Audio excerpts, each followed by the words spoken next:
This is Caravan to Midnight on the day of Thor. Hammer down, right? Right. It's going to be a little bit of a bumpy ride today, so I like to say hold fast. This is a good one. This is really pretty amazing. From independent.co.uk, Vladimir Putin has joked that the fired FBI director James Comey is welcome to seek asylum in Russia. Speaking at his annual question and answer session in Moskva, the Russian president said it was very strange that the FBI official had leaked details of conversations with Donald Trump and likened his actions to those of NSA whistleblower Edward Snowden.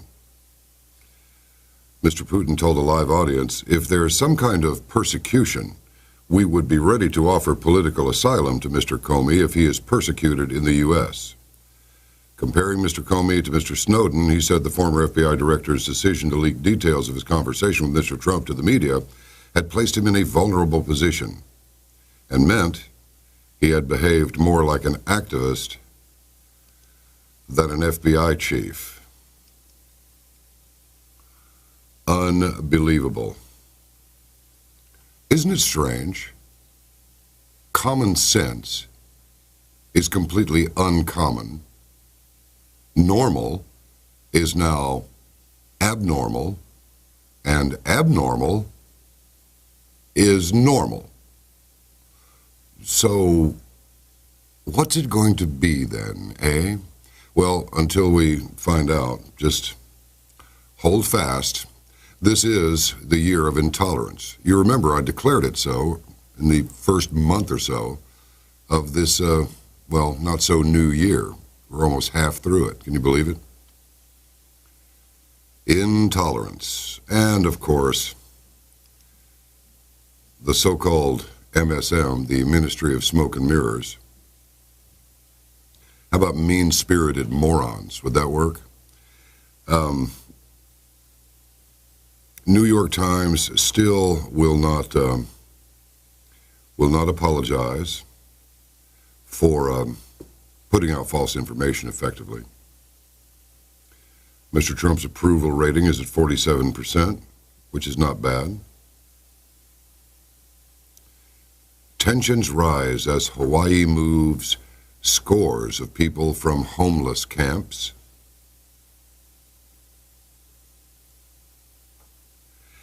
And 17 years later, Mr. Trump has ordered the government to stop work on the Y2K bug. I mean, who would believe that such a thing is even possible? But that's what's happened. Listen, the thing to remember, I believe the thing that should always be remembered is that everything has a beginning, a middle, and an end. Now, we've gone through the first trimester, shall we say, and we're in the last month of the second trimester. Now, in about another 60 days, we're going to go into the last trimester. What's all this about trimester? Because something is being birthed. When these trimesters have concluded, something is going to be birthed. And I think it depends on what we do by way of heartfelt and sincere communication with our Creator. That will determine what is birthed. It's entirely possible that what happened yesterday is just the beginning. I hope it's a one-time thing. But there's a lot of hate out there, and most of it is misdirected. Most of the people who are doing the hating actually hate themselves. That's my theory. But anyway, this is Bloomberg Politics. I don't even like speaking the name, frankly, but here we go. Justin Sink wrote this. 17 years after the year 2000 bug came and went, the federal government will finally stop preparing for it. The Trump administration announced Thursday, that's today, that it would eliminate dozens of paperwork requirements for federal agencies, including an obscure rule that requires them to continue providing updates on their preparedness for a bug that afflicted some computers at the turn of the century. Another example, the Pentagon will be freed from a requirement that it file a report every time a small business vendor is paid, a task that consumed some 1,200 man-hours every year. Office of Management and Budget Direction, Mick Mulvaney told reporters at the White House, "We're looking for stuff everyone agrees is a complete waste of time." He likened the move to government cleaning out our closets. Deregulation is a major ambition of President Trump's agenda. As one example, he signed more laws rolling back his predecessor's regulations than the combined total of the 3 previous presidents since the process was established by the 1999 Congressional Review Act. 7 of the more than 50 paperwork requirements the White House eliminated on Thursday dealt with the Y2K bug. 7 out of 50, according to a memo OMB released. Officials at the agency estimate the changes could save tens of thousands of man-hours across the federal government. The agency didn't provide an estimate of how much time is currently spent on Y2K paperwork, but Linda Springer, an OMB senior advisor, acknowledged that it isn't a lot since those requirements are often ignored in the first place. Wow.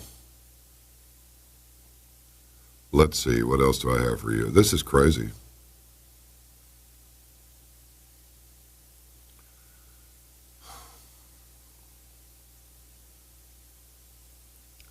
A blast in eastern China at a kindergarten killed 7 and injured 66.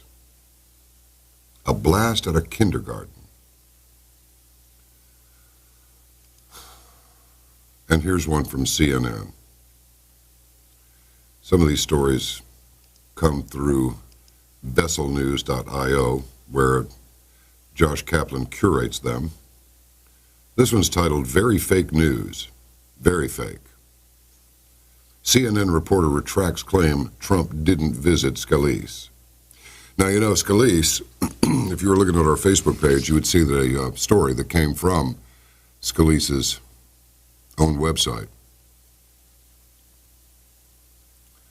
He is deeply involved in combating human trafficking.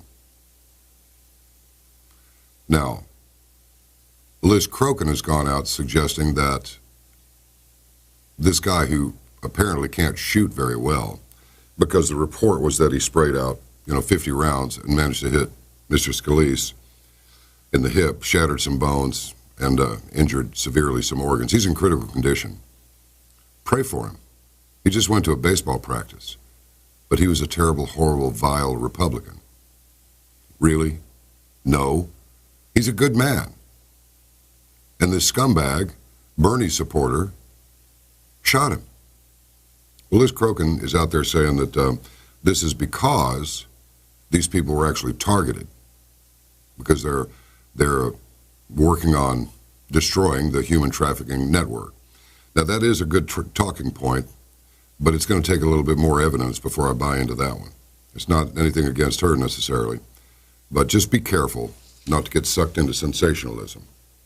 There's generally a reason behind all of this, but, this little guy standing there, this Hodgkinson, with his little sign, tax the rich like they did for 70 years before Ronald Reagan took over.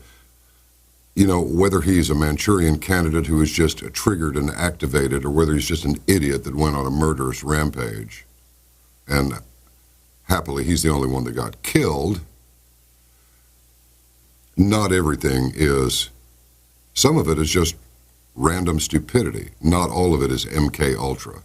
So let's remember that. I'm not ruling anything out. I'm saying let's not jump to conclusions. Let's just wait and think and see. So anyway, this guy, Acosta, Jim Acosta, was forced to delete a tweet and report the exact opposite of his tweet a short time later. White House official on hospital visit. President Trump did not meet with Scalise and did not go into the room where Scalise is being treated. Why don't you people quit lying? Now they're trying to say that it's Mr. Trump's fault that this moron idiot took his rifle to the ballpark. When are people going to accept responsibility for their own actions? When are they going to stop blaming everybody, anybody, for their shortcomings, for the fact that they're overweight, underweight, not handsome or beautiful, too handsome or beautiful, can't dance, can't act, can't speak, can't learn, can't work, can't cope? When are people going to just accept responsibility and accept who they are? If you need help, go and get some. If you're not literate, learn to read. Once you've learned to read, well, then you can teach yourself absolutely anything, including how to mine Bitcoin, which we're going to talk about with Andy Hoffman here in a few minutes. Mining Bitcoin. But it's all about, when all of this stuff got rolling, it's the woman of the 90s. Yes, that's what the commercials proclaimed. She can bring home the bacon, fry it up in a pan, and never let you forget you're a man. You can have it all. Well, really, what do you got? How many divorces do you have? How are your kids? Are they people of substance and character? Or are they just materialists, atheists, anarchists? Why is it so difficult for people to understand that putting a spooky mask on your face and getting a stick, we're going to get you because you support Donald Trump? Why don't you just add the African drums? A boom, boom, boom, boom, boom, boom. What a bunch of bleeping morons. And they are. What do you do about these people? Who's running them? Well, you know what? To my way of thinking, it doesn't make any difference who's running them. They are allowing themselves to be run. So, as Obi-Wan Kenobi once asked, who's the bigger fool? The fool or the fool that follows him? Well, in the end, I be John Kenobi, and I say, well, a fool is a fool, whether they're in the leadership position or in the follower position. They're all fools. And we have to ask ourselves a question. What do these people really want? Now, I'll tell you, once again, at the elementary school where I was when President Kennedy was shot and the announcement was made by the principal, Mr. Young. So strange. That school was Meadowbrook Elementary School on Meadowbrook Drive. And Mr. Young, the principal, lived right across the street in a little house. Nice little houses. They weren't very big. They were built right after World War II. And they were nice. Yards were mown, driveways swept, garages clean. Everything in order. Looked like a little model railroad town. Mr. Young had a 1964 and a half Ford Mustang. Little orange one, Well, Mr. Young read the news over the school's public address system. And cheers went up from the older boys, keeping in mind that the cap on older was 6th grade. What was it that John Kennedy did that made somebody want to murder him? Made a lot of people want him to be murdered. If you talk about right-wing, red-blooded Americans, that's Fort Worth, Texas in the early 60s. Criminals were criminals, and you could tell by looking at them. You could see their character. And you could also see the places they frequented down on East Lancaster Avenue, places like the Silver Dime, the 312 Club, places like that. You want to run into wise guys and gangsters? That's where you went. We stumbled into a couple of those places and we wanted to get our little rock band in to play a couple of gigs. And before long, this Big guy bumps up next to me and says, "Get back." And I said, "Get back what?" And then he goes into this long explanation of what get back means. There's something to the effect that an assassination is about to take place. He was trying obliquely to pull me into the club. And I'm not talking about the gay club either. I'm talking about the criminal club. It was only by the grace of the Lord that I avoided all of that. But I digress slightly. What did Kennedy do? He didn't want us involved in Vietnam. I went through this the other day. What did he do that made somebody want to kill him? He was strong for the country. When's the last time somebody was strong for the country? Was it George W. Bush? No, not really. Was it George H.W. Bush? New World Order. And now a new world order comes into view. Freak. How about Bill Clinton? B.J. Clinton. If we have the courage to change. Now he looks like some sarcoma-covered phallus that somehow manages to walk around on a couple of Caucasian feet. What is the aversion to moral integrity? Does it mean that the women get to dress in frumpy clothes and never say anything? And the men will all be out there raising a barn? Hardly. It means you speak the truth, you do what you say, you keep your word. Your word is as iron. Let's start there. But no, now we have a play about Donald Trump being assassinated. Oh, it's supposed to be Julius Caesar. Oh, and the people just love it. So let's say Mr. Trump was taken out of the picture. What then? Call the little scumbag Bones back into office? Because Bones will fix everything. Every communist, socialist, Marxist, collectivist SOB in this country just was ready to get on their knees before Obama. And I'm sure if they were men, Obama would have been delighted to see this, if you get my drift. This country has been deceived so spectacularly, and at the same time, so transparently, that it actually defies belief. The football player posing as the First Lady, the gay rainbow colors on the White House, as if gay anything is that important. It's not. It's not important at all. What a person's proclivities are, as long as they don't harm others, who cares? The problem is that lifestyle does harm others. Now you have people running around trying to figure out if they're male or female. You have people out there deciding, well, I was a male, but I think I'll be a female now. Well, I was a female, but I think I'll be a man now. Gay, gay, gay, gay. And the thing is, oh, you just hate gays. No, I don't. I think it's ludicrous that we're even talking about it.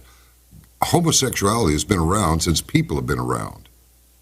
Even people who aren't homosexual, if you put them in prison long enough, chances are they may encounter some homosexual activity. People are people. It's only the civilizing of people that keeps them from being savages. It's human nature that comes out in the savage. Human nature is what we're supposed to work on overcoming and controlling. I like that girl over there. I think I'll just go over there and take her. Really? Well, I want that over there. I think I'll just take it. What? We were supposed to pay for that. Shut up. Smack. No. Human nature can be observed in children. I've said this before. There are two children sitting there, little kids, little bitty kids, 2, 3 years old. One of them sees a toy the other one has and says, give me that. What happens? The other child goes, no, give me that, it's mine. The kid goes, give it to me. Now the other one's going to start crying. Timmy, give Jimmy back that toy. Okay, so Timmy gives Jimmy the toy back. Then mom or dad walks off and Timmy decides to take it again. The next time he takes it, little Jimmy attacks him. I mean, you don't have to read a bunch of books to figure out what's right and wrong. You were born knowing what's right and wrong. You were born knowing what is right and what is wrong. And all these leftists that want to criticize the Leave It to Beaver crew, you know, Ward and June Cleaver, because all June did was make cookies and bring them out for the boys to eat, right? That's what these fools on the left want you to believe, but that's not what the story was about. It was about honesty, the price of cheating, whether you get caught at it or not, telling the truth, covering up a lie, deceiving somebody, a friend, parents, selling yourself out, even as you sell somebody else out. That's what it was about. But oh no, we don't want any morality. We just want to be free. Well, look at sub-Saharan Africa. They're so free over there, they're killing each other. Look at the brothers up there in Chicago. They're so free, they're just running around killing each other. But that's all Donald Trump's fault, right? Black Lives Matter. Really?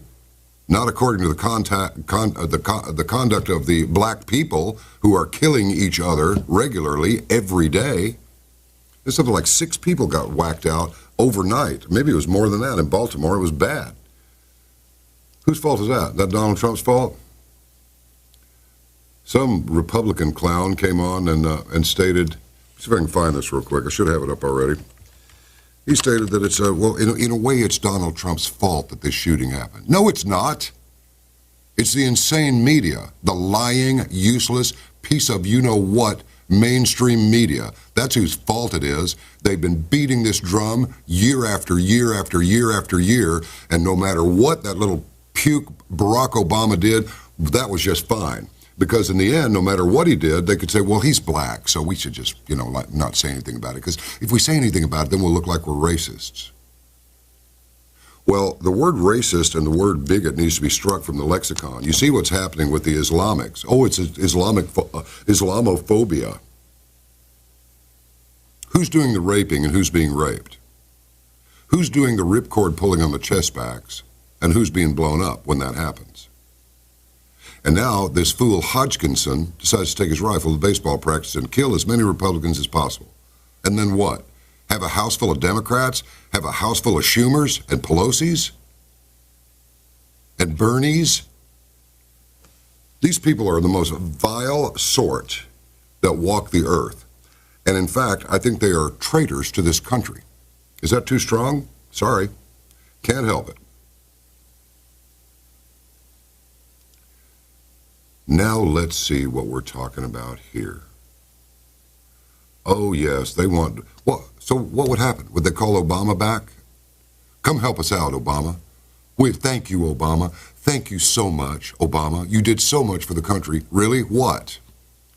A crap domestic policy, a worse foreign policy, a nuclear Iran, which had probably been nuclear all along anyway,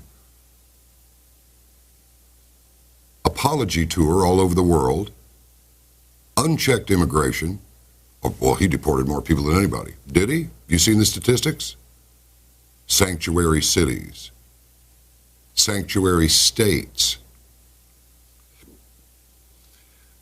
It's absolutely insane. It really is. Now, this is a YouTube video. I don't have time for this. And neither do you. You have access to YouTube, obviously. So why bother? So the long and the short of it is this. A criminal is a criminal. Whether it's some kid who gets invited over to smoke some pot and winds up killing somebody with one of his own prized commemorative guitars, or whether it's a disgruntled Bernie Sanders supporter who takes his rifle to the baseball park. A criminal is a criminal. And the last time I checked, and I've said this before, don't mean to give you the broken record routine, but covering your face up with a mask while carrying a stick, I presume the stick is being carried to be used in furtherance of beating someone, and then the police do nothing. Well, I have a question. Who told the police to do nothing? And even after being told to do nothing, why did the police do nothing? The country is under assault. It will fall, if it falls, from within. Nobody's going to take us on militarily. Kim Jong-un, if he could launch all the EMPs that he wants, but the only thing that's going to happen is one of our submarines is going to vaporize his stupid self. That's what's going to happen. Good luck, EMP, in the submarine. Which submarine? Where is it? I think he's nothing but a distraction. I don't think he's a real threat at all, but that's just me. These matters are very complex. But look at James Comey, your FBI director. He's a great guy. Really, the FBI director is leaking information to the media. So whose pocket is Comey in?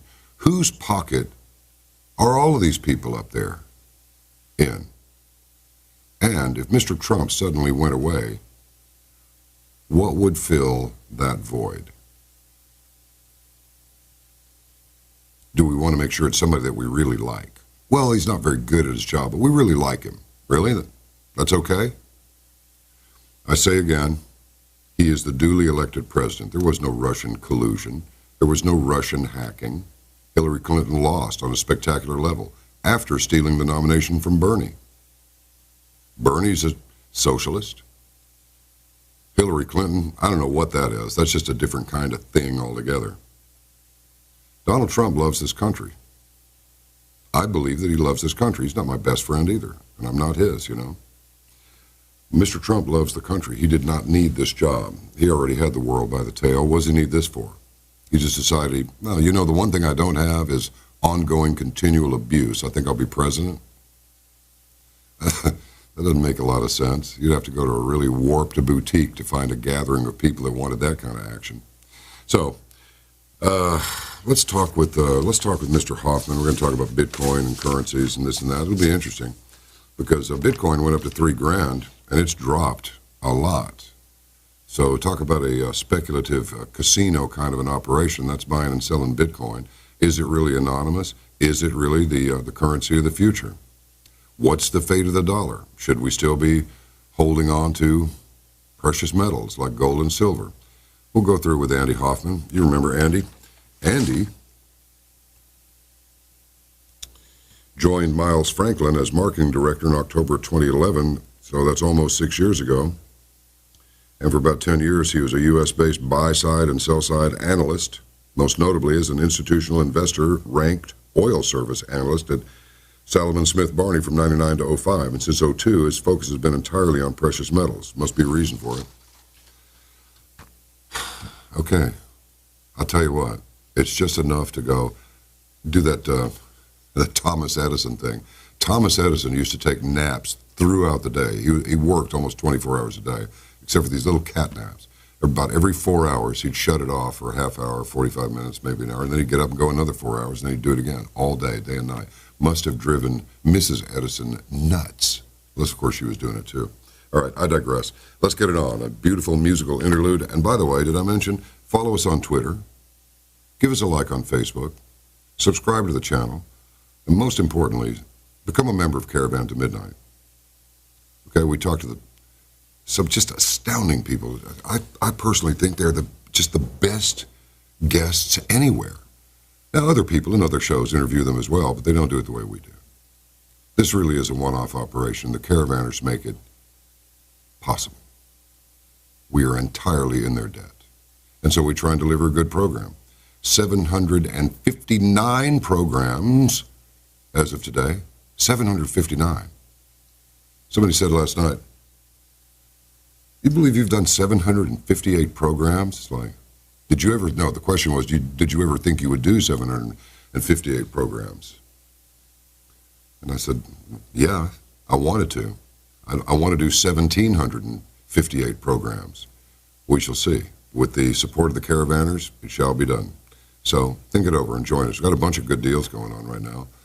We've got, I got an announcement for you on Saturday night. You're going to like it on ARC Midnight, 9 to midnight Central Time on radio station KLIF. Listen to it over that server, klif.com.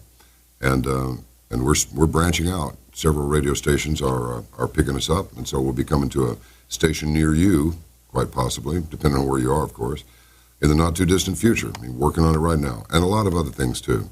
And all will be revealed as time goes by. It's going to be a very exciting and interesting summer. It already is, really. I just kind of wish that guy had left his rifle at home. I really do. And our prayers, we pray for the speedy recovery of Mr. Scalise, and we pray that these monstrous acts of tragic idiocy will not continue, and that people will come to God. They will come to the Lord. They will stop what they're doing. They will turn away from what they're doing that's wrong and that they know is wrong. Some people justify what they do by thinking, well, I need to compromise my principles just this once in furtherance of the greater good. That's not the way. That's building a house on sand. Just remember the old song, everything that you do will come back to you.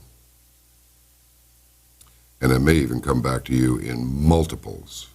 Or in other words, you may get hit with 10 times the ugliness that you put out there. So just don't do it. And one last little thing, and that is this. If you are a liberal, a true liberal, one that believes in small government, believes in privacy, believes in staying out of undeclared conflicts, believes in putting a net between the floor and where people who just can't do it have fallen from. If you want that safety net for people so that nobody gets completely left out, so there is some hope and some help and some charity for people, well, then you need to come over to the right side of the line, because you're on the wrong side. If you're on the left, this is a destructive ideology and nothing more. They have no good ideas, and even if they have an idea that sounds good, it's completely impossible to put into practice. And it always requires support from people they don't like and people they do not support. So they want to be put in a position to force those people to support them. Well, that's not the way. That's not how we do things in a constitutional republic. Mr. Trump says, drain the swamp. I say flush the toilet.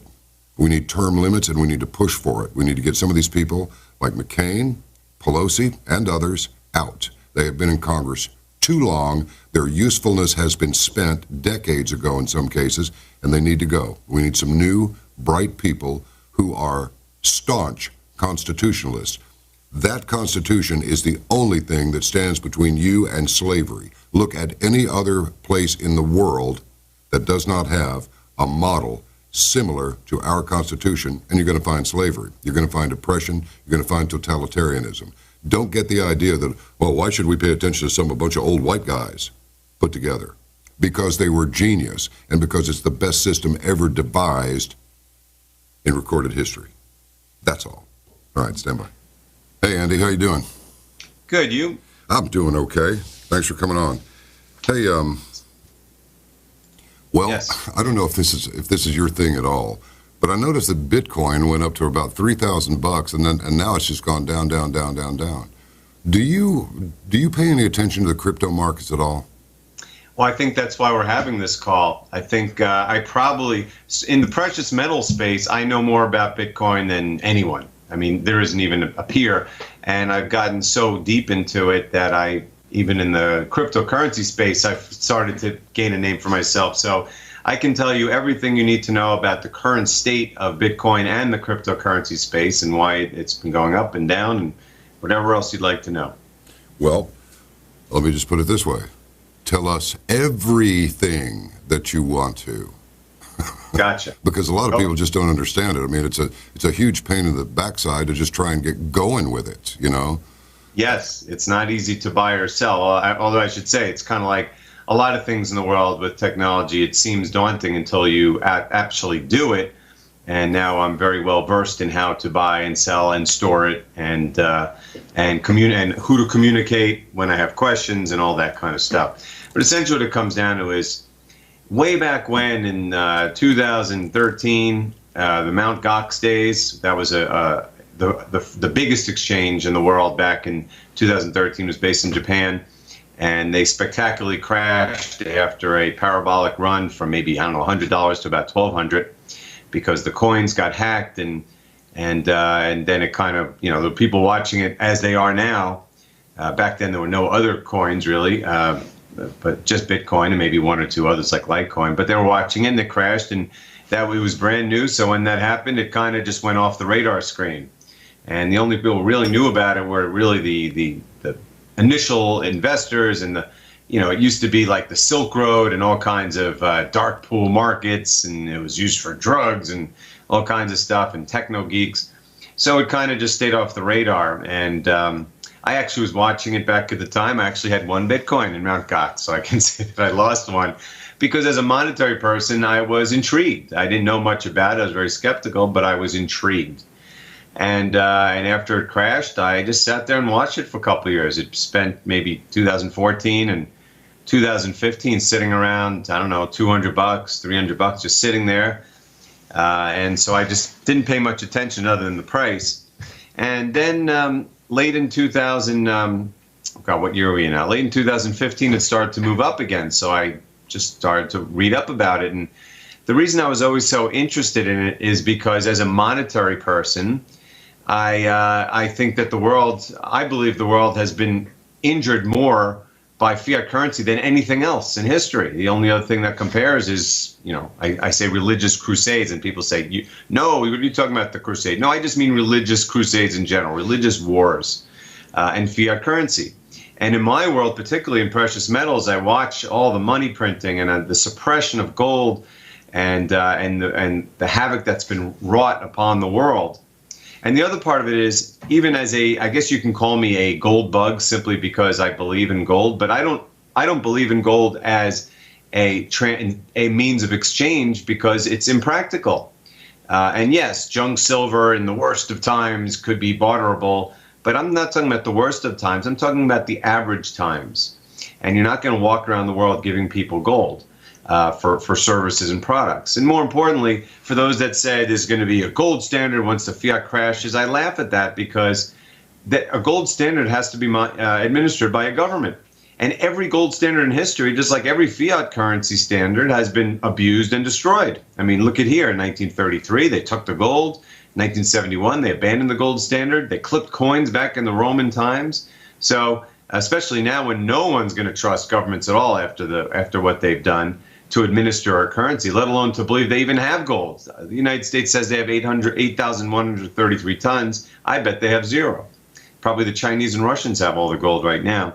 So I've always been intrigued by any possibility of some kind of monetary system that might be able to replace fiat in a practical standpoint. Look, gold will always be the greatest store of value man has ever known, but it's not very practical for money. So right now you're just stuck with these fiat systems, and one crashes and they start a new one up and crash it.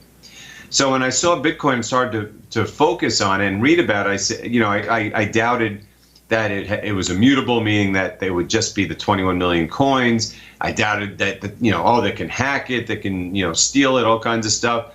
But when you learn about it, you realize that the programming is so brilliant that it's lasted now for 9 years, and it's been completely hack-proof and immutable, and it's gained storage of value properties. At the same time, it's trying to build itself up as a monetary instrument, too, for exchange, except right now you're in the middle of this scaling debate, which we'll get to in a second. That's why the price has been so volatile, because right now it doesn't have the ability to handle like the amount of transactions Visa does. And then you have, one group of people that says, I don't care, I just want it to be digital gold. And another group of people say, well, I want it to be Visa, and that's where we are right now. But anyway, I started heavily investing in it last year because I just felt that it just felt like all the criticisms of it, like that it could be hacked and all that, were just kind of dying on the vine. And if you were, a lot of people in my space get, are critical of it, and they treat it as a competitor.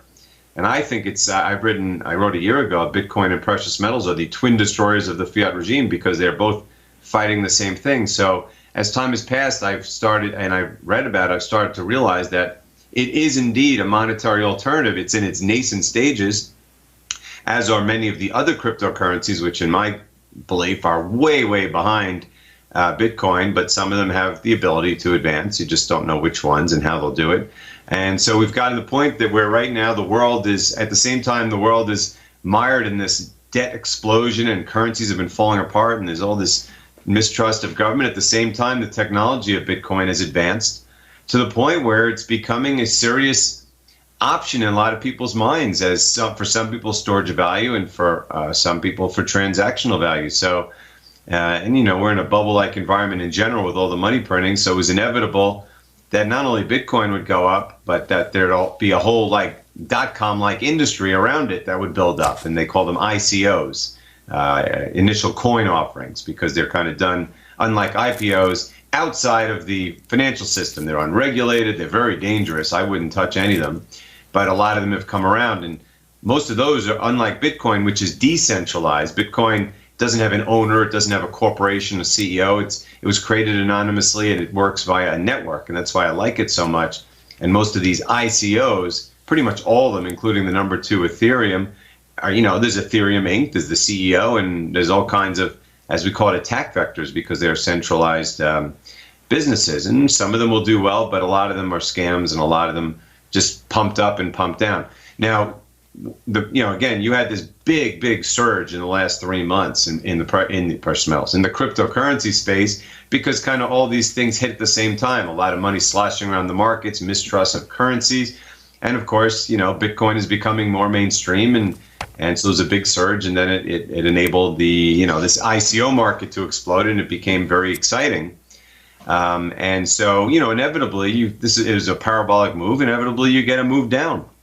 And one of the things that's hurting it is for all the people that say, oh, well, this one's going to take over as the next Bitcoin.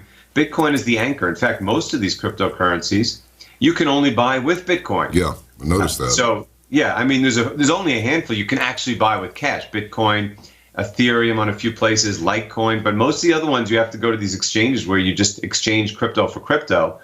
And for the most part, you're buying with Bitcoin. So, again, Bitcoin has been amidst this scaling debate for the entire year, and there's been a bunch of scares. There was one back in March where the price crashed. They're worried that they might have to do what's called a hard fork, because you have factions that want to split it in two because they have different goals of how to scale it, and that scares a lot of people on both sides. So, this has been going on for years, but now that it's such a big project and there's so many people involved and it has such a big market cap, every time these, the scaling debate appears more and more imminent, and people get more and more scared because there's a lot of uncertainty about how we'll end. And, right now we just had another yesterday. We hit 3,000 in Bitcoin on Sunday. And then yesterday it was Wednesday. We had, there's some major salvos were launched. There's a major Chinese miner that wants to do things one way.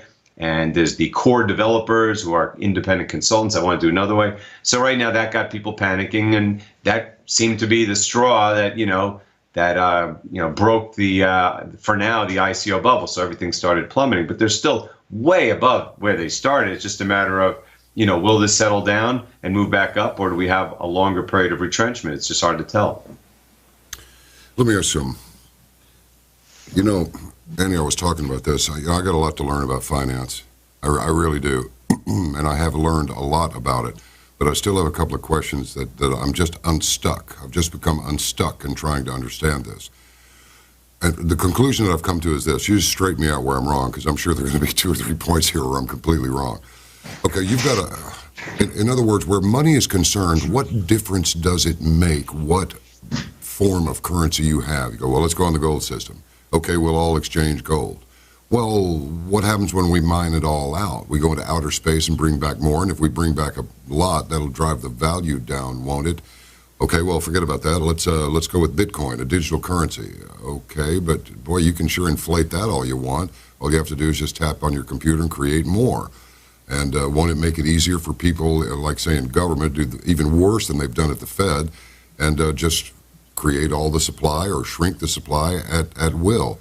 So I'm just wondering, and then toss into the mix here that, okay, only 21 million Bitcoins are going to be out there. And after that, no mas. And that last Bitcoin may be worth $1 million. I mean, do you hear the words that just came out of your mouth? I'm speaking facetiously, not you, but one.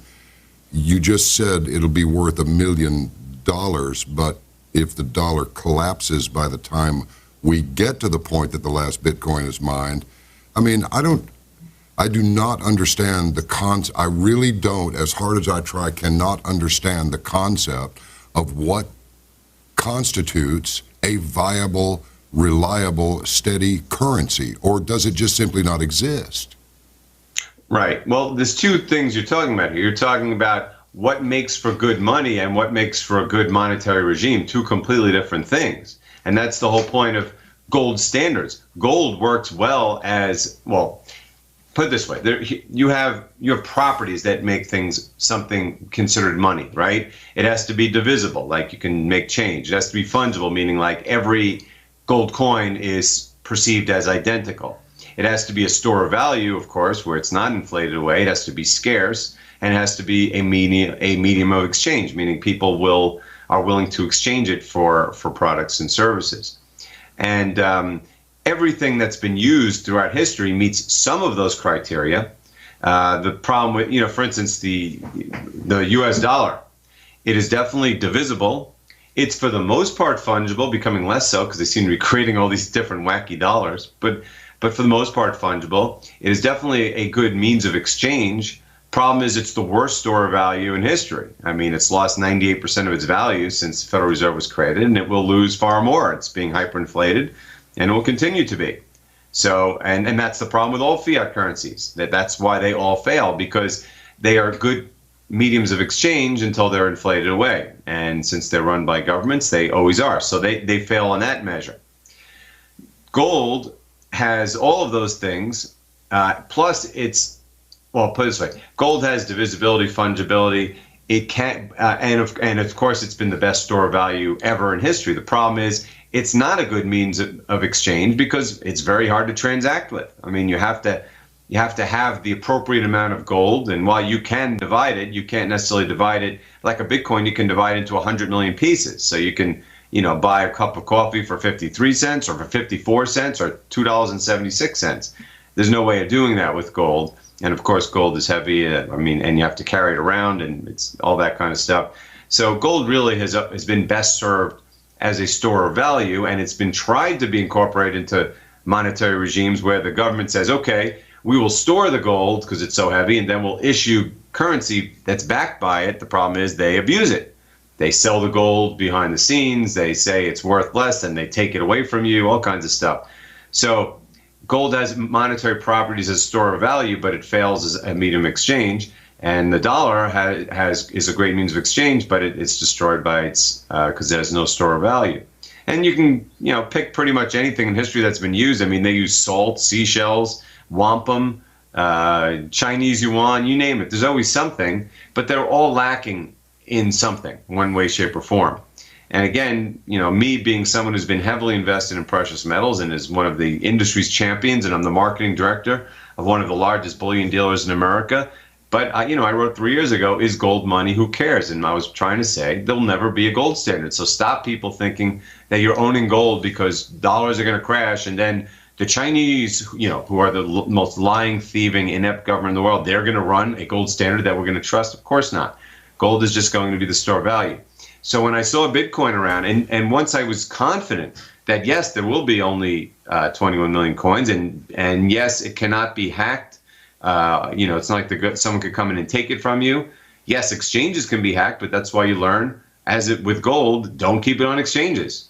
Secure it safely, outside the exchanges. And I realized that Bitcoin has all these properties. It's still developing technically. It needs to scale. It's going to be attacked by governments along the way, although it's very hard to attack a decentralized currency because you can't storm into Bitcoin's offices and shut them down. So again, that's why it's so volatile, because A, there's not that much of it out there, and B, because it's still going through these growing pains. But it does, in fact, have all those boxes. There, you could be the biggest gold bug in the world, but but it's not a good means of exchange. And I laugh because there's a couple of companies in our sector that claim, well, but we're just like that. We store gold and issue you a debit card, and you could spend your gold. And I'm laughing because that's the whole point. It's like they're running a gold standard. You have to trust that they are storing your gold and nothing happens to it, especially because they're often storing it in bad places. I mean, like London, would you want your gold stored in London? They've been the crown prince thieves of stealing gold throughout history. You're right. Plus, on top of that, who wants to spend their gold? I don't want to spend it. I want to save it because it's undervalued. And so I think that I personally believe that after this fiat regime, which is rapidly dying because they're just killing everyone with debt, It's over when it ends, and in some places it already has, which is why Bitcoin demand is surging around the world. I think cryptocurrencies will replace fiat currencies. No one will trust governments, and these cryptocurrencies have the ability to do all these things. Now, again, it's so nascent that only Bitcoin's been around 9 years, and maybe Litecoin, and the rest have really been around for less than a year. And most of them don't even have use cases yet or network effects. Most of them are centralized. A lot of the technology that they have is really just white papers that hasn't been implemented yet. So there's most of the stuff is just all speculation and hype. But Bitcoin is very advanced, and if it can get by its scaling debate, I think it's going to be a clear winner, if not the clear winner. It's just that, from a buying perspective, it can be very speculative. Okay, now what about these other coins? These various ones, Black Coin and Litecoin and Ethereum and all of these. What about them? They're all pegged to Bitcoin, aren't they? No. And actually, I've never heard of Black Coin, but there are about 2,000 or 3,000 of these, and they'll by this time 10 years from now, there might be 1 million of them. I mean, you could create your own. It really is just a matter of, is there a use case that people would want to buy or speculate in? And again, Litecoin was created around the time as Bitcoin because with the same kind of principles of scarcity and immutability, but it's a much smaller coin. I mean, it's in the top 5 or 6, but it's much smaller than Bitcoin. And if you look at the top ones, aside from Bitcoin and Litecoin, everything else in the top 10 has only been around for, I don't know, a year or two. And Ethereum has got this huge jump to the point where it almost got to the market cap of Bitcoin of like less than a week ago. But it's a brand new technology. There's a lot of hype because Wall Street money's going in, and they say we can do all kinds of contracts that no other coin can do. And that remains to be seen, because right now their biggest use case is a platform for other ICOs to be born. And since you're in this like hot NASDAQ-like bubble, there's been a lot of demand for that. But that, the bubble goes the other way, and the next thing you know, it's down. It's been down 25% in the last 48 hours. So you just never know. But there's so few. All the other ones in the top 10 have been around for a very short amount of time. There's very little usage of them. There's just speculation of there might be usage. And then you go below that, and most of them don't really do anything. They're just pure speculative vehicles, many of which will collapse. And that's the whole point. Is this, to me, I truly believe cryptocurrency will be the monetary regimes of the future, which will enable gold and silver to do what they've always done best, which is to store value. But it's such early times, and we've had an exponential increase in interest and knowledge and understanding and venture capital this year. I mean, less than a year. It's really this big surge in the last 3 or 4 months. So it's so new, and there's so many things that are going to change. It's like early days of the internet. But when you compare it to even 6 months ago, it's been a dramatic change that I don't think we'll ever turn back on. I mean, yes, this current little mini crash could turn into a bigger crash and set it back for, I don't know, a few months, a year, but it's not going away. And there's no guarantee that Bitcoin will be the big winner, although it has especially because, well, there's so many different use cases. It's not like they're all competing. It's like, you have all these tech companies. Microsoft is not competing with Oracle or Adobe. They're all doing different things. So there's going to be a lot of use cases that come out of it. There'll be some big winners. There'll be probably some of the biggest winners of all time. And there'll be a lot of losers. And so right now, the only one I have any confidence in is Bitcoin. But as you could see by the volatile swings, it is a nascent technology. And, what's going to happen this summer with there may be a soft fork where they split the protocol, but the coin does not split. But there may be a hard fork where there become 2 Bitcoins, just like what happened with Ethereum last year, which turned out to work out fine. But it may not work out fine here, and people are scared. So again, as bullish as I am, in the long term, there's so much that has to be done. And really, I just think people need to take a look at this stuff and start to research, because partly from an investment standpoint and partly because, this is the future. And you really need to understand that we are going to go further and further away from governments the next round, politically, economically, and of course, monetarily. We really are becoming the breakaway civilization in this way. This is like an economy within an economy. Let me ask you two or three questions here. A soft or hard what? Did you say? I missed the second part of the word a minute ago. Fork. A fork. And what it means, again, without any tech background, I laugh when I talk about the lack of tech background, because on Wall Street, I spent 10 years as a highly ranked analyst covering the oil field services, equipment and drilling sector, right? So I spent years and years traveling around the world, meeting with geologists, going on oil rigs, writing reports about the future. But of course, I have no understanding of geology or engineering. I just have to, talk to the smart people, learn the lingo, and make my best decisions. And then I was in the mining industry for 5 years. Same thing. Went around the world looking at mines, speaking to geologists, engineers, all kinds of people, and doing my best to take that mosaic of information and make some conclusions. And then the same thing goes here, where we're talking about something that's way beyond my scope. If oil field engineering is tough, consider what this high-end software engineering is.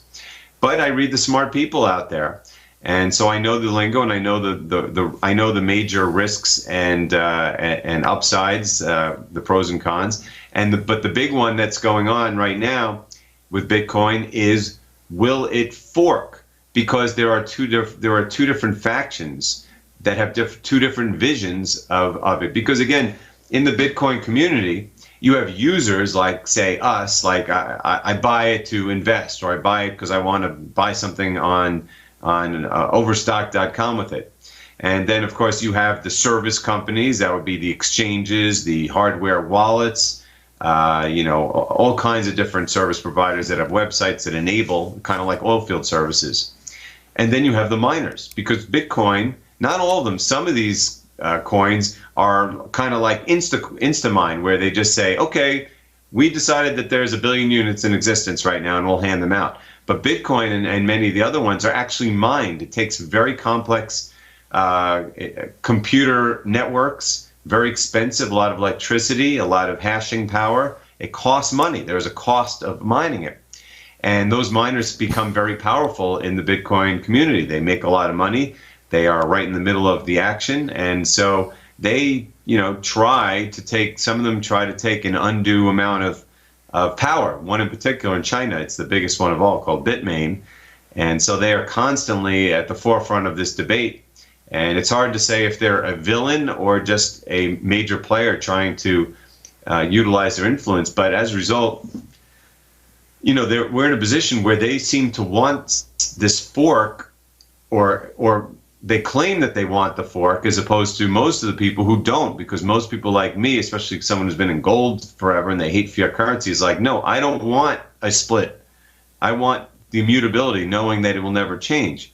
But as you saw with Ethereum, it is possible that there are two that can coexist very nicely. Ethereum Classic does just fine. So we're in the middle of this right now, where we may or may not, between now and the middle of August, have 2 Bitcoins. And if so, it's because there was a hard fork where the protocol was changed so that there were 2 blockchains. If there's a soft fork, it means they were able to change the protocol without having created a second chain, which is what most people like me favor, even though I don't really understand the technology. I just know that I would rather have 1 than 2. So we will see. This is going to go on all summer. I mean, it's possible that it ends sometime in July, but it's very likely to go right up to the August 1st, deadlines that have been put in place. And so people need to be careful. If you are considering investing in it, you better make yourself aware. You can look at the Mad Bitcoins YouTube space. The World Crypto Network is fantastic. The Bitcoin Meister. And of course, you learn all the people on Twitter. You need to learn these things, because there's going to be an incredible amount of volatility in the coming weeks. Bitcoin Meister, and what was the other one? Well, the World Crypto Network, who has several shows each week, is fantastic. And there's another one called Mad Bitcoins, which also does great videos where they interview some smart people. But it's a whole world of people using it. I mean, there are tens of thousands of people using it. These are just some of the quote experts, but there's so many people utilizing Bitcoin that are from all different walks of life, who we don't know. We just know a handful of the people who are visible. Okay. World Crypto what? Network. Network, okay. Andy, I want you to answer this question as if you had been called by the king. You must educate this moron so that this moron understands exactly what you're talking about. Otherwise, you have to go to the tower with no cable TV and no workout room, okay? Now, here's the question. What is Bitcoin mining? How is it done? What is it? I understand you need we talked to John McAfee the other day, and he's doing Bitcoin mining. Yes. John McAfee was deeply into the last scaling debate fears. He seems to have faded away, but he was right in the middle of it, yes. Yeah, well, he's got himself, I don't know how many, 1,500 computers or some damn thing, and he's really rock and roll on Bitcoin mining, but I don't understand what do they mean mining? I take it's different from just buying some Bitcoin. Oh, again, I have no knowledge of how it works, other than the fact is that the network itself, it's a self-sustaining network. It's just how it came into being is just sheer brilliance, and that's why it's so amazing that it was done anonymously by a person or persons with the pseudonym Satoshi Nakamoto, who have not been heard from for years, because they created this self-sustaining network, which is able to create its own mining process, where essentially what's called the difficulty keeps getting higher, meaning the longer the chain goes, the bigger the chain gets, the more difficult it gets for the miners to actually create new coins. And the way they do it is, again, without any technical understanding, there are these algorithms that are put out by the network, which have to be solved by very high-powered computers, which require an immense amount of electricity and computing power. And every 10 minutes, they've had now there's only 12.5 coins are put out every 10 minutes, because we've had two what's called halvings every 4 years or so.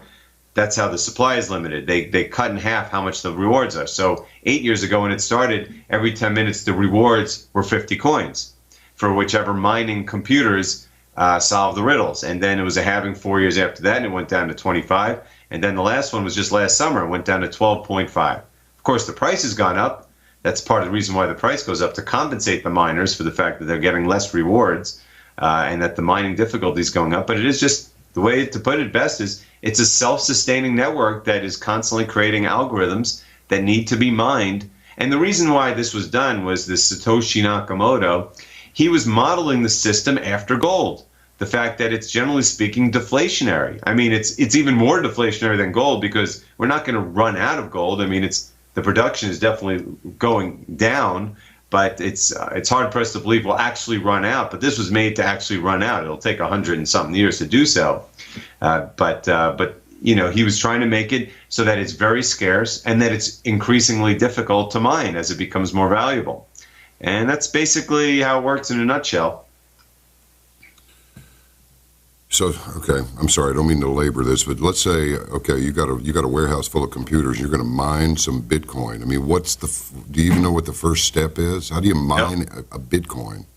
No, I mean, I would just say, aside from sending you to people who know this, I would say just Google it. But the thing is, the goal initially was that it would be this ubiquitous thing where everyone in the world could do it. Because it's a libertarian kind of concept, that it's so decentralized that no one can have any power. The problem is, as it became more profitable, some very large mining groups started to get built. And this one particular in China, Bitmain, is huge, and there's a couple other ones, to the point where they have, as you said, farms of computers. They have so much computing power. Not only that, in places like China, where electricity is subsidized by the government, I mean, you couldn't compete with it, right? It's almost impossible. Yes, I could theoretically run what's called a node and try to mine it, but it's unlikely I'd ever make any money doing it. I can't compete with them, and that's one of the problems with the scaling debate, is it was never meant to be where you'd have players with such big say, because they got too big. But that's just the state of the world, and we try to work with it. So, yes, you could do it. I mean, you could just Google how do I run a node and mine Bitcoin, and it'll tell you to buy a computer, and that you can buy the mining chip from these miners. I mean, you're kind of competing with them, but it's gotten to the point where a lot of them do the mining. They also sell chips. So yeah, you'd buy it from them and run it on your computer, and the chip itself would solve the algorithms, except you wouldn't be able to win because you only have one computer and not enough processing speed. So it's about solving really complex mathematical equations. Yes. Is it a game or what? Well, I guess you could say that. I mean, someone has to win every 10 minutes, 12 and a half coins, and someone always does. And generally speaking, the miners, if you can't win, if you don't have the resources to win, then you get locked out. And right now, there's enough big miners out there that there's competition, but there's also enough concentration that when you have these scaling debates, you're seeing undue influence. And right now, the scaling debate hasn't been resolved. It may well be resolved on August 1st for the better or for the worse, or we may just continue to go with status quo for some time. But that's what I mean by it's a nascent technology. So much about what Satoshi Nakamoto wanted has been wildly beyond his dreams. The success. I'm sure he would be shocked at how many users and how much the price is just in 9 years' time. But at the same time, he'd also probably be shocked, or she or they, if they realize that it's not as centralized or as decentralized as he had wanted it to be, and that we're having these debates with politics instead of the communal. The goal was for it to be a libertarian community. So, and this is the only one that really has any track record. All the other ones out there, I mean, for anyone who says, "Oh, Ethereum's barely been around. They've already been hacked several times, and they've already had hard forks." And it's, and their main use case is something that's, that's related to the bubble, which is now popping, and they're the number two. And then, you have Litecoin, which really has just tried to do what Bitcoin did, but on a smaller scale. And then you have a whole bunch of other things that are all brand new. All right. So, that's what I mean by how rapidly acceptance and at least knowledge of and interest in is increasing. At the same time, it's still so incredibly new that there's just really no way of knowing how it will play out, even though I am 1,000% certain that, in time, cryptocurrency will replace fiat currency. Let me ask you this. Can you buy gold with Bitcoin? Well, that's a good question. At Miles Franklin, right, we're precious metal dealers, I've spent the past year trying to push this forward so that we can accept Bitcoin for precious metals. And it's very difficult because there's first you have to get the programming capabilities, and then you have to, find a payment processor. There's one called BitPay I think we're using. But the biggest issue, now that we have it, and we put out a press release a few months ago saying, yes, Miles Franklin accepts Bitcoin for precious metals, but we've already had to at least partially retrench, if not fully. I'm not sure where we stand right now, because we're just so darn terrified of the government's anti-money laundering rules. I mean, you see there's one that just was they were talking about yesterday, it was passed in the House, where they want to pretty much say any time that you're transmitting any kind of monetary instrument, including, as they say, digital currencies of over $10,000, if you don't report it, then you're a money launderer. Oh, screw those people. They're insane anyway, Yeah, but they can do it. And cryptocurrency is a major, it's kind of like gold. It's a threat. That's what I warned of a year ago. I said it's going to be perceived as a bigger threat than gold, which is good for gold. It'll help gold because they'll get a little less heat from the manipulators. But this is what I mean.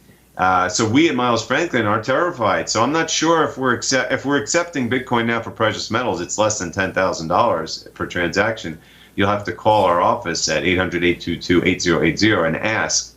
But there are other companies that say yes, we do it. But I would be pretty shocked if anyone is doing it in size for that very same reason. All right, let me ask you this. What's going on the Isle of Man? Have you been hearing any of the chatter about the Isle of Man? I have not. What are you referring to? Okay, well, it's just that, it seems like it's Bitcoin heaven over there now, but they have just recently put in some, as you just mentioned, anti-money laundering protocols. So now finally the government catches up and gets in and starts screwing things up, just like they always do anytime they come near anything. So is it possible? I understand you have to show ID and everything else if you go to they sell Bitcoin right down the street, down there in Commerce, somewhere in downtown Dallas. Yeah, I know. There's like a Bitcoin village somewhere in like Indonesia where like communally they try to do everything in Bitcoin. Yeah. And it sounds to me like you're talking about because it's such an isolated place, it might be taking on a bit of the kind of like Lord of the Flies thing, where it's like its own society. Yeah. But you're saying, of course, that, and that's British, I believe, right? Yeah. That the government is coming in, and this is the thing, they're going to fight it. Thing is, they can only fight it so much. Yeah, they can say you're a money launderer. They said you can say you can't own it. The problem is, how do they know you own it? Because it's all sent around the internet. It's not even emailed. I mean, yes, they could theoretically. It's not fully anonymous, although there are some new ICO coins where their use case is that they're completely anonymous. And that's what I mean. It's going to be, I've said that the government fight against Bitcoin is going to be eventually like Don Quixote flailing at windmills, because it really is, with gold, they just figured, oh, well, we just naked short on the exchanges. But here they're not going to know what to do because of technology. So, yeah, I think it's interesting if that's the case in the Isle of Man. And I expect more of that going forward, because especially in these current places where currencies have been destroyed, like right now, I mean, I watch these shows. The people in Venezuela are just absolutely all over Bitcoin. They're all become experts. A lot of them have figured out how to mine it, how to buy it in the over-the-counter markets, because a lot of the buying of Bitcoin is not on exchanges. You meet people via the internet, kind of like dating services. And so I think the more currencies that get smashed. I mean, look at South African rand. I mean, they're turning back into the third world. You think people in South Africa are not going to be, becoming smart about it? It's going to be serially. It's going to spread the world rapidly, and the interest in getting away from these horrible fiat currencies that are being destroyed. Yeah, they're in recession again.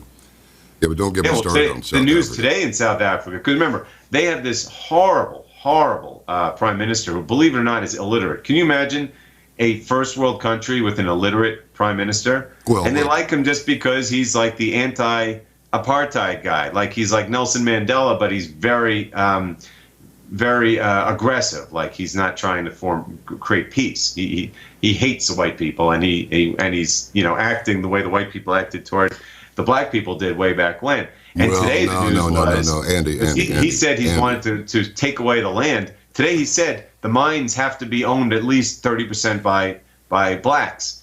And so it's killing the mining industry further. I mean, we're talking about there's going to be chaos there again, like there used to be. And that's supposedly a first world country. Well, here's the problem. Let me straighten you up on a couple of things. The white people under apartheid never treated black people the way the mainstream media portrayed it. I know this because I went over there on a contract every year. Well, not all of them, but certainly a lot of the people in charge made it very difficult to be black in a black country. No, wait. Okay, wait a minute. You need to know this. First of all, there were no black people except for a few Bushmen down there in the 1600s when the Dutch got in there. The British wanted it real bad too, and the Dutch and the British went after each other. In fact, the British were the ones who invented the concentration camps in which they starved literally hundreds upon hundreds of thousands of women and children in those camps in an effort to defeat the Boers. Boer just simply means farmer. As far as Jacob Zuma is concerned, he's nothing but a thug and a criminal along with the rest of that crew, and they called them struggle heroes. Now, let me tell you who collapsed South Africa. I should know because the South African woman is very near and dear to me, and as well as the country. And I started going over there in 1984 when apartheid was in place, and then when it went away, I was still going over there. So I know what happened there, and I know how these people over here in this country lied about the whole situation over there on a spectacular level. The homelands were provided and protected so that the Rwandas were prevented. There was no way to make a living for black people or any other kind of people over there until the Dutch got there and set up South Africa, and that was the better part of 400 years ago. Furthermore, the reason that they did not want South Africa to exist is because the Germans are the only ones that showed them any kind of help at all. So they would not support the Allies in either of the world wars. And number three, all you have to know about what happened to South Africa is to look at a picture of George Soros standing next to F.W. de Klerk and understanding that South Africa was independent. They're sitting on top of all kinds of strategic minerals. They got the diamonds, they got the gold, and they got nuclear weapons, along with the world's first heart transplant and many other things. That country was destroyed so that Africa would remain in the state that it is today, where nobody really has their hands on it. And the next big threat to the poor black Africans over there who were wearing loincloths, never built a ship that was seaworthy that sailed from that place, had not invented the wheel by the 1600s. It's because nobody has a firm hold on it. The next big threat to the whole African continent is China, which is why AFRICOM is all over the place, the Africa Command, run by the United States government and the military. So, look, this Nelson Mandela was a murdering communist. Russia supported them, sent all those AKs in there. There have been over 70,000 in the entire period of apartheid, from the 40s up through the 90s when it finally went away. There were 7,000 black people who were killed in the apartheid struggle. 70,000 white people have been killed, and they routinely attack the farmers and commit the most brutal murders. They rape them to death, set them on fire, and then set their Bibles on top of their corpses. They are savages and nothing but. Well, notwithstanding, I mean, that's very good history, because I can't say that I'm an expert on history. I've read a bit, but I don't know if everything I've read is true. But the point of why we brought up South Africa was that their currency is crashing. Yeah, because of what's going on there. So, like in Venezuela, I know for a fact that there's a major movement into Bitcoin right now. People there can't afford gold and silver. In fact, the mines there are in deep decline. They may have to shut a lot of them down because of all this, and they don't trust their government. And the rand is pretty much near its all-time low. It is at its all-time low. It was 1 to 1 in the 80s. It's been a little more. I think it got to about 15 per dollar. Now it's about 13, but it'll be back there soon enough. And I remember when I was there 10 years ago, it was 6 to the dollar. And so, yeah, those kind of countries are the ones where they learn quickly and become major users of Bitcoin and cryptocurrency. And there's going to be a lot of countries like that. The only reason that this was, we're going to free those people, the only reason that nobody cares about sub-Saharan Africa except for what they can get out of the land. And the only reason they did it is they did not want a nuclear state that was effectively autonomous.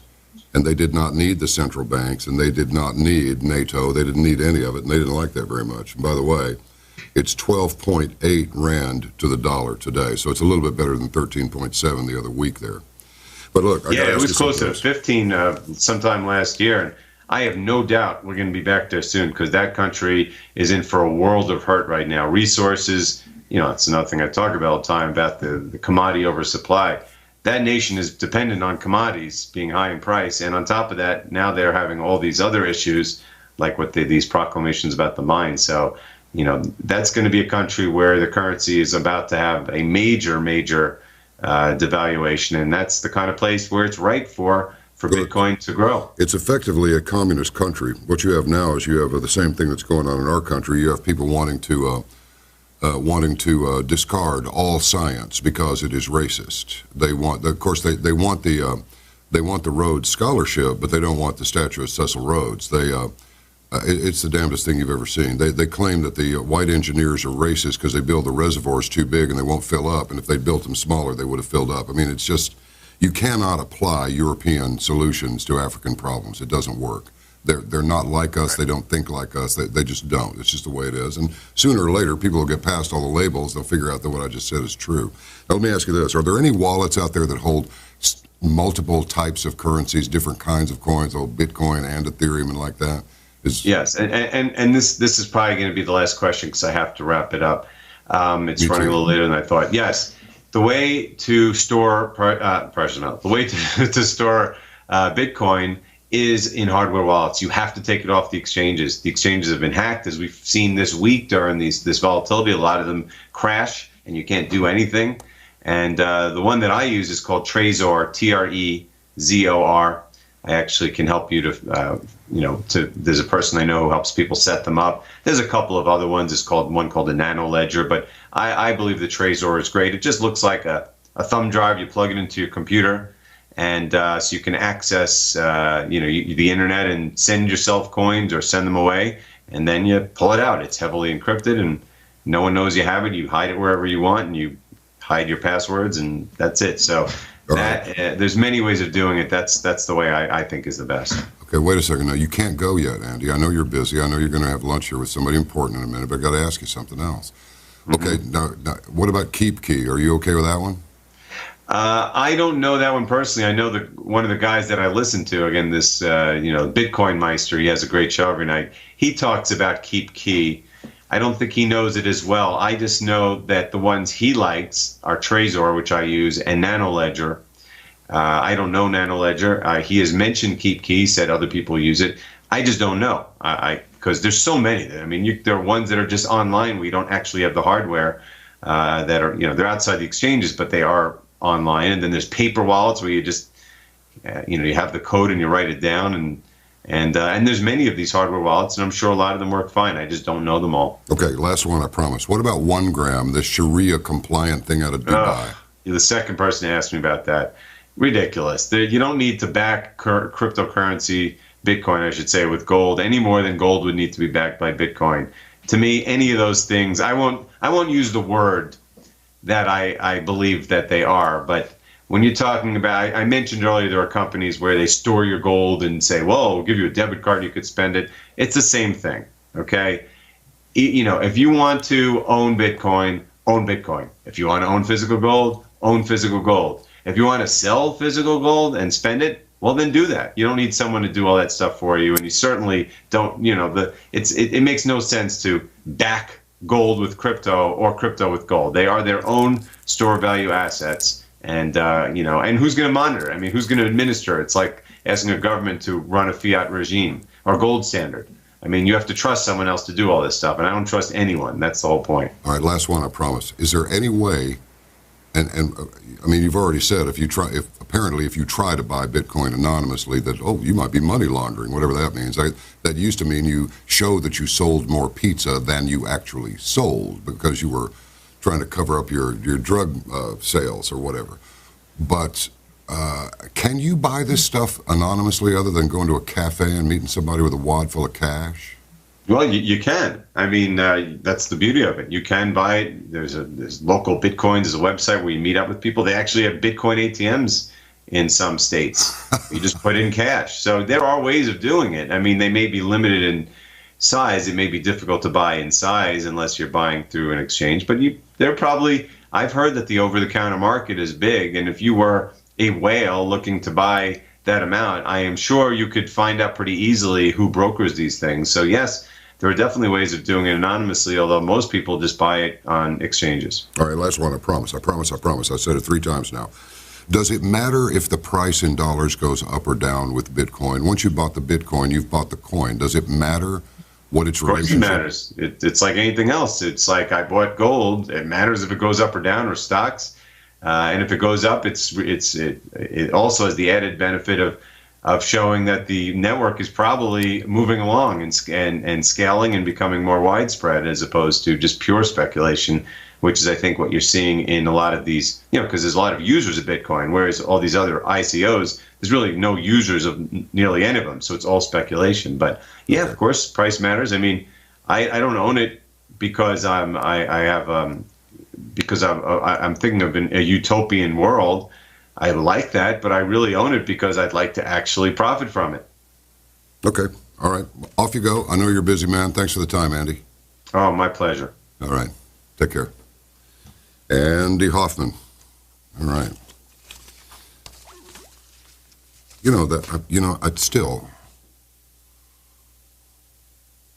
It's just hard to wrap your mind around all of it at the same time. They're going to collapse the dollar. The dollar's going away. The dollar's going to be destroyed. The dollar's lost 90-some% of its value since 1913 or whatever. Yeah, well, there are a lot more people in the country since 1913, right?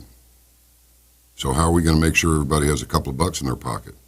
We only had 100,000 before, and now we got 100 million. What are we going to do about that? So how can a fiat currency maintain its value when you have increasingly more people using this currency? I don't see how that could happen. Do you? If you do, I wish somebody would send me an email and explain it and go, look, you're not getting it. I'm sure there are a lot of things in the world I don't get, but I want to. I have the willingness to get it if somebody will just explain it to me. And the other thing is, why should we care? Hey, it's like you go to Europe and they use the euro. 10 years ago or so, it was like $1.50, $1.60. It was bad, as far as the exchange rate to the dollar. So you go over there, but the Europeans are, people using the euro they don't care what the exchange rate is. That over there, that's €5. €5? Well, I'm from the United States, and €5, that's like $8. It's €5. We don't care what it is in pesos or dollars or yen or anything else. We don't care. It's €5. So by the time it's all over with,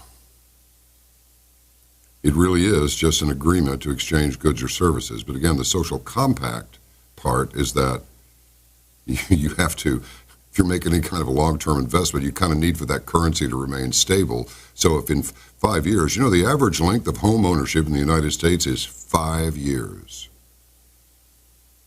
The average length of a car loan. And then people want to go move somewhere else.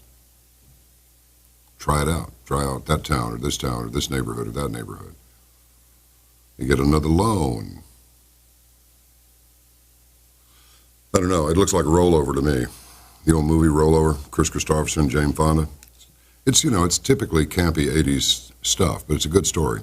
I recommend that you watch it. It's not easy to find that movie. I had to get my copy out of Greece.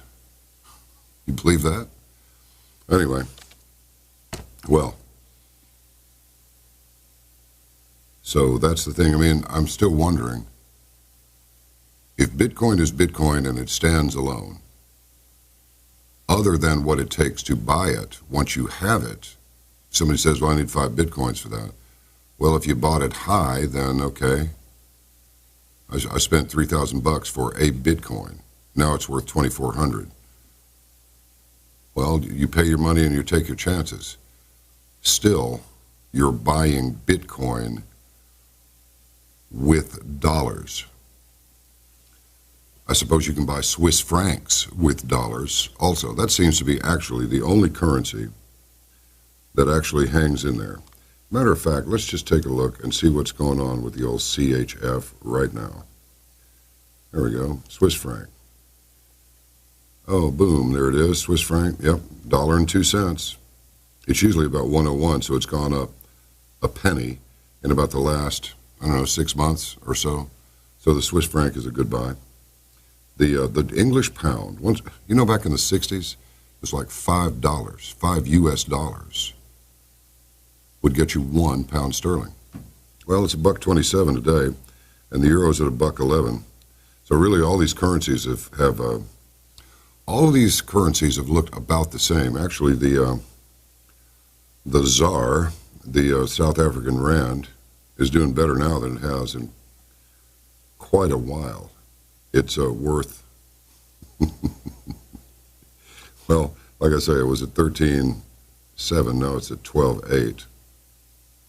So, not much of an improvement, but a little bit, I suppose. A little will do when it would otherwise be nothing. But I think you see what I'm getting at here. This is, you buy gold and you keep it. And you heard him say, you heard Andy say, I don't buy gold so that I can sell it later. Well, then why are you keeping it? Well, because it has intrinsic value. Okay. And later on, gold may be worth $5,000, $10,000 an ounce. Let's just say $5,000 an ounce. Well, if a loaf of bread is $15, what have you gained? You haven't gained anything. It's just a hedge against inflation. So when you get into these money games, you have to be realistic about it, right? The best thing to have done would be if you had $100,000, dump it into Bitcoin, wait till it gets up to $3,000 because you bought at 25 or you bought at 21 or something like that, sell it off and keep the what? Keep the dollars. Then when it falls, buy some more. Then when it goes up again, sell it off. Take your profit in dollars, the currency that they are going to collapse one day. Wait for it to fall again. Secret to George Soros' success, trading in currencies. So be careful. And we're going to speak with an interesting man here. His name is David James Walker. Oh, I know what'll help. This will help a lot. It really will. Oh, yeah. Yep. He's an author. He's led an unusual life. I think you'll enjoy hearing the conversation. We shall see. And now, a beautiful musical interlude. But first, don't forget to give us a like on Facebook, subscribe to our YouTube channel. It's easy, costs nothing, and follow us on Twitter. And if you do the like on Facebook, then we can send you little alerts. For example, yesterday, when the majority whip was shot by the Bernie supporter, you know, the gentle, caring liberal left. As long as you're on the liberal left, they care. Otherwise, they hate, right? Well, we posted a story that came from Mr. Scalise's own Facebook page. And then somebody else swoops in real quick and they grab it and then they take it on to another program and they claim it as their own effectively. So I'm telling you, by the grace of the Almighty, we've been able to have this mission, number one, and we do occasionally come up with something and just say, this is it. We don't take ownership of it. We just pass it on to you. There's a lot of controversy swirling around right now regarding the alternative media. The alternative media in some sectors has become as suspect as to accuracy as mainstream. So be very careful what you decide to believe. Once you see something that interests you, it is incumbent upon you at that moment, before you repeat this information to anybody, to do some research for yourself. These are serious times now, more serious than ever before. And truth is the rarest commodity of them all. Forget about Bitcoin, forget about gold and silver and dollars and all that. The truth first, everything else follows. Do you agree? I thought you might.